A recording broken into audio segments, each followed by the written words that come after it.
Have you ever heard of an old woman who refused to grow old, not by using creams or medicine, but by draining the youth from innocent children? They say her smile could freeze your shadow. Her skin shimmered like river water at dawn, but her eyes, oh those eyes, held the storms of countless stolen childhoods. This is not just a story, it's a warning. Listen closely. In the bustling heart of Ikporo City, where metal meets dust and dreams either fly or die, lived a young couple, Sibusiso and Nkiruka. Their laughter echoed in one small corner of a growing town, newly married and brimming with hope. They had just moved into their first real home, a modest apartment perched high in a gated estate called Ogwuma Heights. Sibusiso and Nkiruka weren't born with silver spoons. In fact, they had barely tasted clean water for most of their early years. Sibusiso once said poverty knocked on their door so often he thought it was family. He came from Agwocha, a sleepy village lined with dusty footpaths and loud roosters. His people were proud farmers, but the land hadn't smiled on them in years. So, at 17, Sibusiso carried his father's rusted metal box and went to the city to serve as an apprentice under a wealthy merchant named Elder Madu, a man who sold high-end tiles, luxury bathtubs and chandeliers that could blind the sun. While Sibusiso carried heavy loads and learned the trade, Nkiruka worked under a rain-beaten umbrella, running a roadside mobile money kiosk near Elder Madu's store.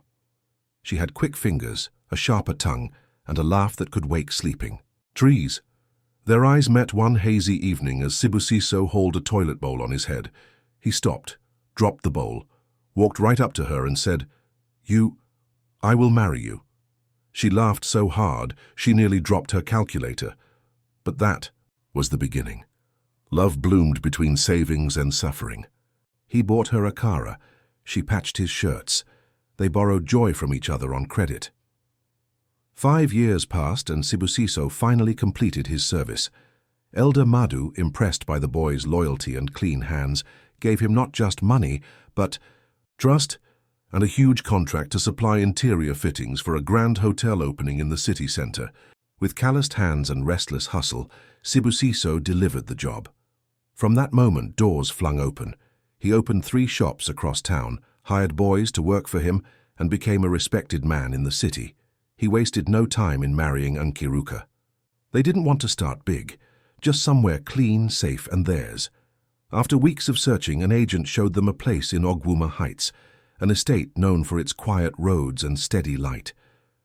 The apartment was owned by a woman they called Madame Aduke. The flat was warm, polished floors, cream-colored walls, and a balcony that caught the evening breeze. The moment Nkiruka walked in, she whispered, "This is it." Her heart had found home. But just as they were about to sign the rental papers, the agent leaned in and whispered, "One last thing, Biko. Don't ever call her Mama, not Auntie, not old woman, only Madame Duke, nothing else." Sibusiso frowned. "But she's elderly, no?" The agent chuckled nervously. "She's older than the hills, my brother, but don't say it near her. The last person that did left with a swollen lip." They laughed it off, went big mistake. Everything the agent said was true. Madame Duke wasn't just elderly. She was something else entirely. Her skin was smooth like silk spun from river snails. Her hair was always freshly braided, her wrappers stiffer than soldier uniforms. She wore red lipstick even to check the mailbox. They learned she traveled often. Every few months, she flew to Morovia or Banjul, where her daughters lived. She was rich, she was respected, but she was also feared. Why? Because she hated being called old. One morning, a plumber who didn't know the rules greeted her with a cheerful, "Good morning, Mama." She froze. "You what?" she screamed, her voice cracking the stillness of the estate. "I look like your grandmother?" She yanked off her scarf and charged. "I seen you your mother, and you dare reduce me to Mama?" She chased him with her walking stick until security guards pulled her off him like a hawk from a goat. That evening, Sibusiso and Nkiruka laughed so hard their bellies ached. "People too take small things serious," Sibusiso joked. But they didn't know. They didn't know what kind of hunger lived inside Madame Aduke. 3 moons later, the decay. Young couple had their first child, a baby girl named Nena.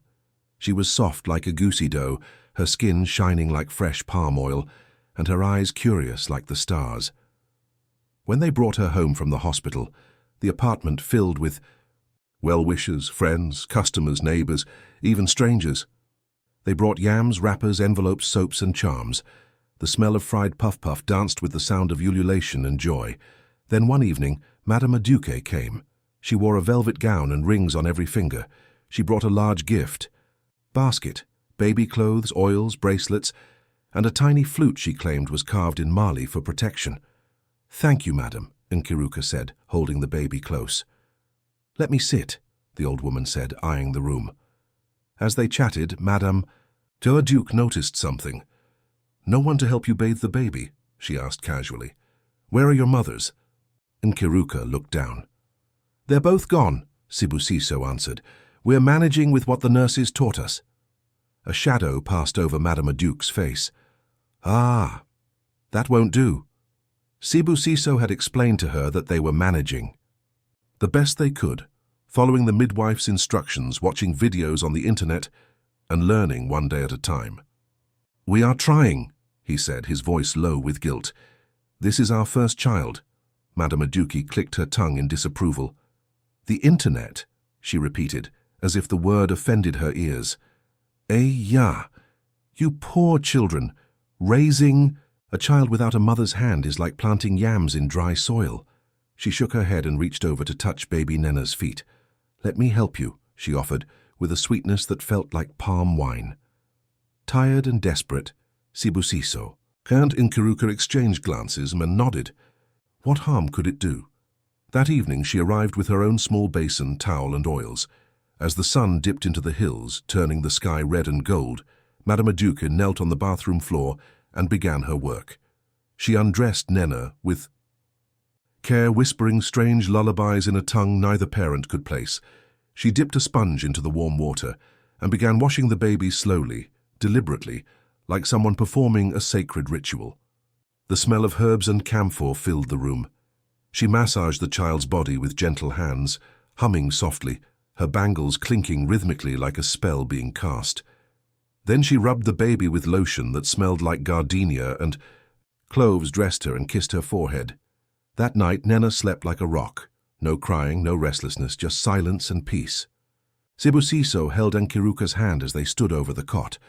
"Maybe this is what we needed," he whispered. Nkiruka nodded. She's an experienced woman. Nothing beats an elder's hand. But what they didn't know was that as they smiled at their sleeping daughter, Madame Duque had slipped a tiny gourd of bathwater into the fold of her wrapper and walked home with it, her smile wide and empty. The next day she came again, morning and evening, bathing, massaging, singing, and each time she took a small portion of the bathwater, careful not to be seen.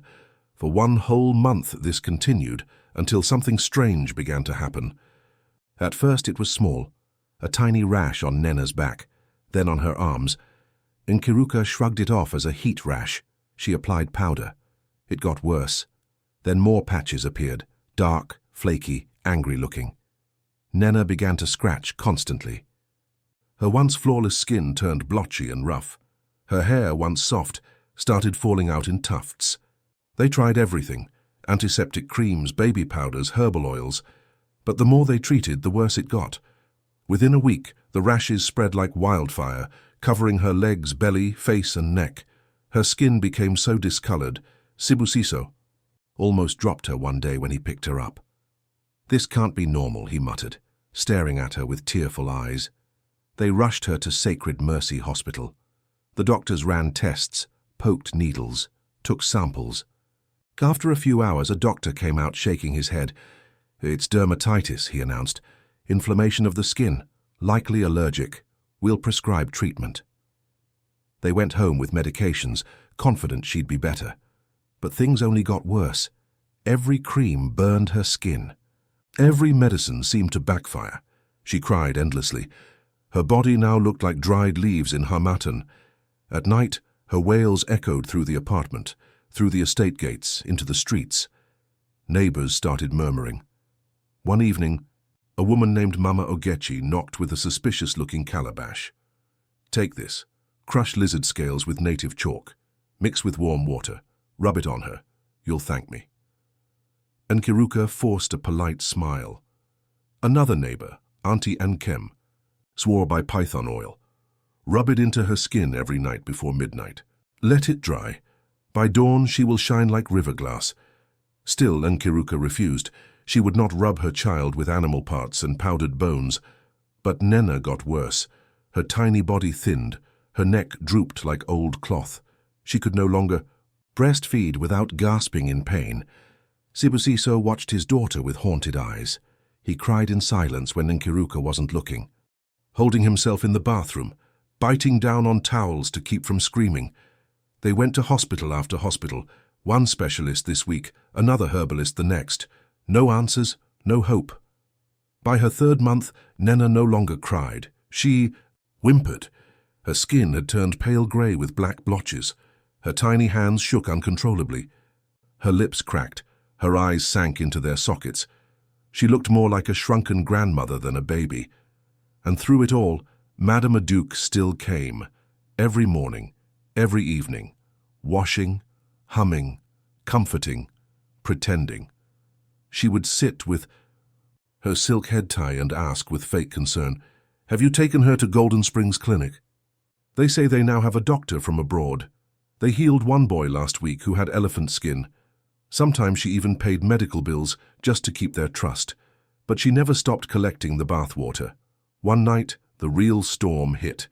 It was a hot night.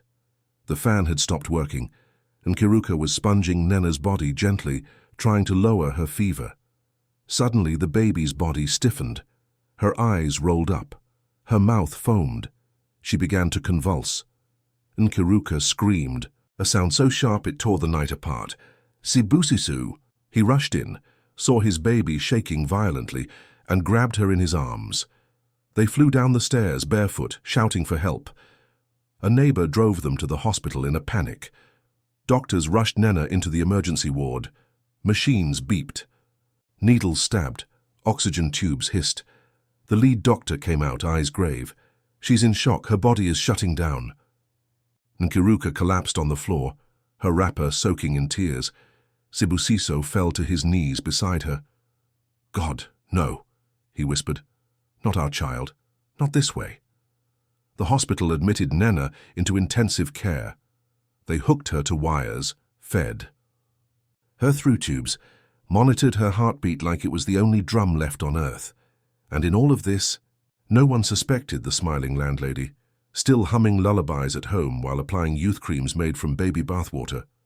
No one guessed that the very person they thanked every day, the one who helped, was the source of their child's agony. Everything had fallen apart. Just weeks ago, they were planning how to paint the nursery.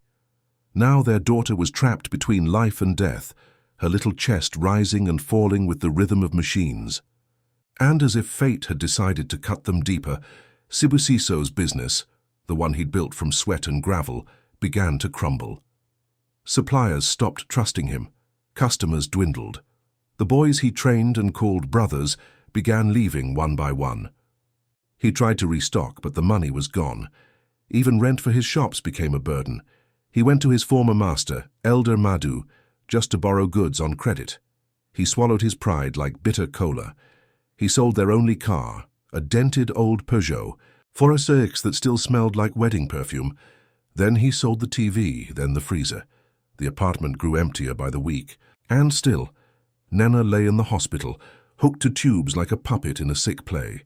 And Nkiruka barely slept. She stayed in the hospital day and night, praying, crying, whispering songs into Nena's tiny ears. And still, Madame Aduki came. "Any update, Mama Nena?" she'd ask, placing her hand on Nkiruka's shoulder. "Let me go and see her." Nkiruka shook her head. "They don't allow visitors inside the ICU." "Even just to pray for her?" Madame Aduki would insist. Frowning in frustration, "No, the doctor said no." And each time she left, Nkiruka dumped her provisions in the bin. She didn't know why, but her spirit no longer sat well. Still, she said nothing. They were too tired, too broken. But the winds of truth were already stirring. Somewhere in the shadows, justice was waking up. sharpening its claws. And soon, everything hidden would come to light. One morning, just as Sibusiso was getting ready to head to the hospital and relieve Nkiruka for a few hours of rest, someone knocked on the door. It was a knock full of authority. Solid, familiar. He opened it to find Uncle Madu, his former ogre. "Good morning, sir," Sibusiso said, surprised. "You here this early?" "I passed your shop," the man said bluntly. "Empty. I said, let me check this boy's house, now I see, and even your sitting room is crying." He stepped in, looked around, noticed the absence of electronics, the air of sadness. "What's going on, Sibusiso?" he asked, his face full of worry. "Are you hiding your pain from me?" Sibusiso said nothing. He walked to a corner and picked up Nena's hospital file. Tears fell freely. "It's my daughter, sir. Nena, she's very sick. The doctors, they don't know what's wrong. She's in NICU now, fighting for her life." Uncle Madu sat down heavily. "Why didn't you tell me?" Sibusiso just wept. Without another word, Uncle Madu pulled out his phone and transferred N1 million into Sibusiso's account. "Tomorrow," he said, "we're going to fight this thing. I'll bring my pastor. We will pray, because this is not ordinary." The next day, at exactly 2 p.m., Uncle Madu returned with 2 pastors and 4 intercessors. Men and women clothed in flowing garments, carrying anointing oil, holy books and drums. They entered the hospital, asked for special permission, and were allowed to pray just outside the NICU where Nena lay. Some nurses peeked in. Other patients joined. The sound of prayer filled the air like thunder in a dry season. Voices rose and fell. Some cried, some sang, some clapped, "Amen, Amen." They shouted it again and again, until even the walls seemed to echo with power. Then silence fell. One of the pastors, a slim man with intense eyes and a cracked voice, opened his mouth and said, "There is witchcraft here." Everyone froze. He walked in circles, hands lifted. "I see a swap, a sacred exchange. Someone has traded this child's beauty and glory for her own fading life. A woman, old, close, trusted." Sibusiso's mouth fell open, and Nkiruka's eyes grew wide. "A woman has been bathing this child," the pastor continued, his voice sharp like a blade. "She collects the water. She mixes it. She rubs it on her face. She chants over it. She steals youth, not with knives, but with rituals." Sibusiso's knees wobbled. "Pastor, are you sure?" "I don't guess," the man snapped. "You let her into your home. You thanked her. You trusted her. But she is draining the life from your child." Then he whispered it, the part they had feared to imagine. "It is your landlady." Gasps filled the room. Nkiruka clutched her chest and wailed. Only one person had ever bathed Nena from the very beginning. Only one person came morning and night, smiling, humming, praying. Madame Aduke. She. It was her. Sibusiso staggered to the wall and leaned his head against it. "Why?" he whispered. "Why us?" "What do we do now?" Nkiruka asked, her voice cracked and raw. The pastor turned to them. "Do not confront her, not yet. Evil hides when threatened. Instead, you must fast. For 14 days, you and your wife, you must pray. You must anoint your child's head and feet every morning and night. And you must prepare to leave that house. You must be gone before the 14 days are up." That evening, they returned to the hospital with a small bottle of oil blessed by the pastors. The pastor anointed Nena's head and feet, right there by her bedside. They sang softly, even as machines blinked and hissed in the background. They began the fast that very night. The truth had hit them like a rock to the chest. Madame Aduke, their landlady, their helper, the woman they had trusted with their child, had been stealing the very life from their daughter. All for beauty, all for vanity. When they reached the hospital's open-air corridor, they couldn't hold it in any longer. Nkiruka collapsed into Sibusiso's arms, sobbing with rage and heartbreak. "How could she?" she cried, punching his chest. "How could someone be this evil?" Sibusiso held her tightly, his own eyes filled with red. His body trembled with fury, but his voice remained calm. "We won't fight her with hands," he whispered. "Let God fight this battle for us." That night, Uncle Madu, true too, His word. Transferred another sum of money. Enough for them to find a new home far away from the cursed apartment. They began fasting immediately. No food from sunrise to sunset. Just prayers, tears, and faith. Sibusiso anointed their home daily, just as the pastor had instructed. Door by door, room by room. Even the baby's cot was soaked in prayer. Meanwhile, Nkiruka stayed in the hospital and rubbed oil on Nena's forehead and tiny feet, whispering Psalm 91 over her every morning and night. By the third day, something miraculous happened. Nena began breathing without the machine. The beeping slowed. The tubes were removed, and for the first time in months, she let out a cry. It was weak, soft, like a bird that had forgotten its song, but it was a cry. Nkiruka shouted, "She's crying!" Nurses rushed in. One of them called the doctor. "She's improving," he said cautiously. "Still frail, but improving." Nkiruka circled her baby in tears, her heart rising with hope for the first time in weeks. That same evening, as the golden light of sunset fell across the hospital windows, someone unexpected walked through the doors. It was her, Madame Aduke.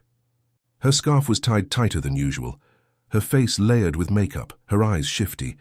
She clutched a small gift bag in one hand and walked briskly toward the reception. "Please, I want to see baby Nena," she said, smiling with feigned concern. "I heard she's in ICU. I haven't seen them for days now." When Sibusiso and Nkiruka saw her, their stomachs turned. She was bold, far bolder than they expected. Sibusiso's hands clenched, but he remembered the pastor's warning. No confrontation. "Madame Aduke," he greeted, forcing a smile. "She's still in intensive care. Visitors aren't allowed in."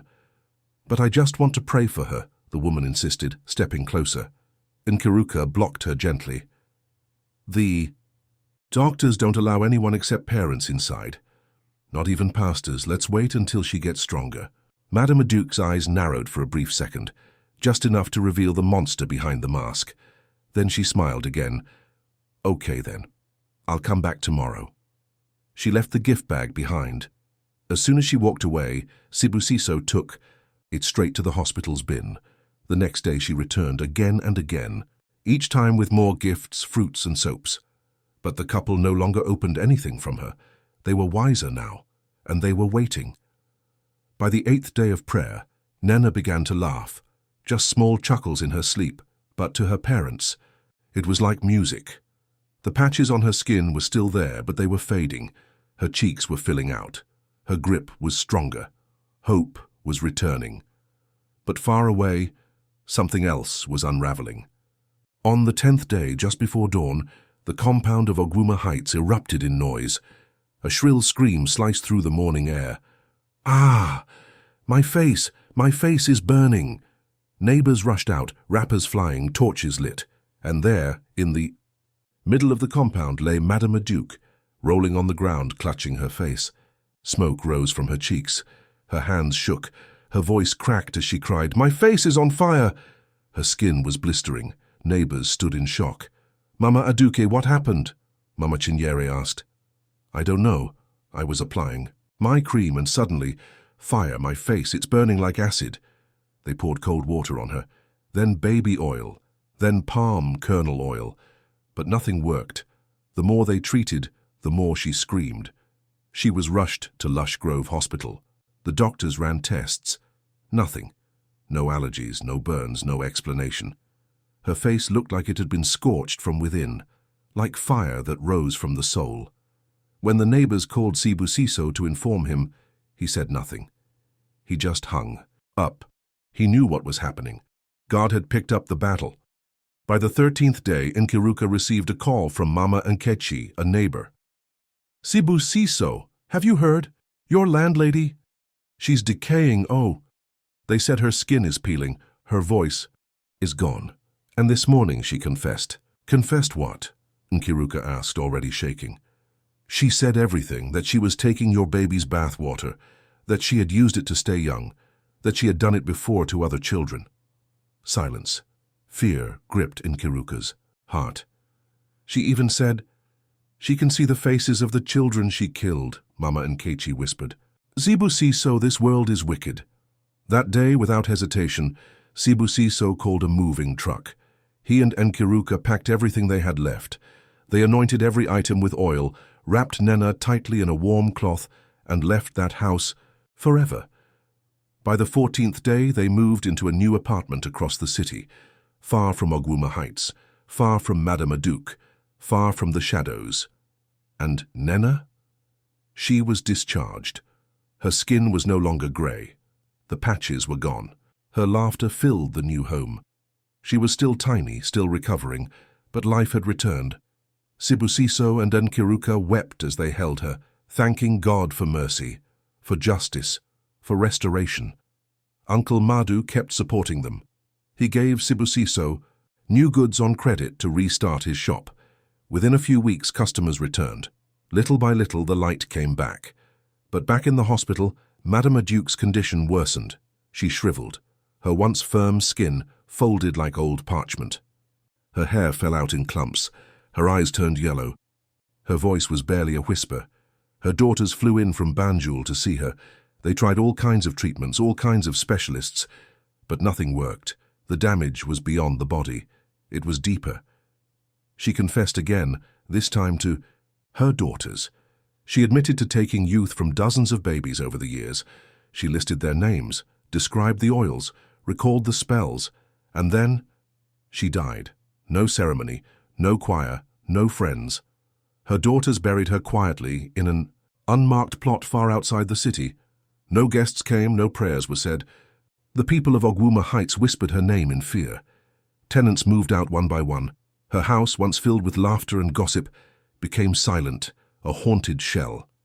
And her story, it spread like wildfire, across markets, in buses, over fireplaces, not as a legend of admiration, but as a warning that some people smile with blood in their mouths.